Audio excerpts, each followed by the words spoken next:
Hello everyone, I'm Wil Atencio and I'm the Margaret A. Davidson Fellow here at the Sapelo Island National Estuarine Research Reserve in Georgia and a graduate student at Georgia Southern University.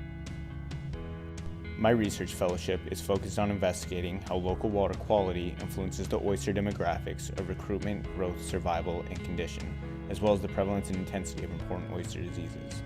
As global climate stresses continue, large-scale environmental change may alter estuarine water quality by increasing temperature, changing salinity, and decreasing dissolved oxygen and pH, which could push oysters beyond their physiological limits and impact their ability to provide essential ecosystem services.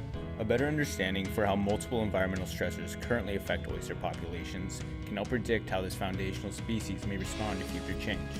I hope that my research can help bridge the gap between ecological studies and applied science to inform coastal habitat management and restoration decisions. For scientists who want to make a difference, the Sapelo Island Reserve provides unparalleled opportunities to work and learn. I'd like to thank NOAA, the National Estuarine Research Reserve System, and the Georgia members of Congress for creating this opportunity. I'll be sure to pay it forward.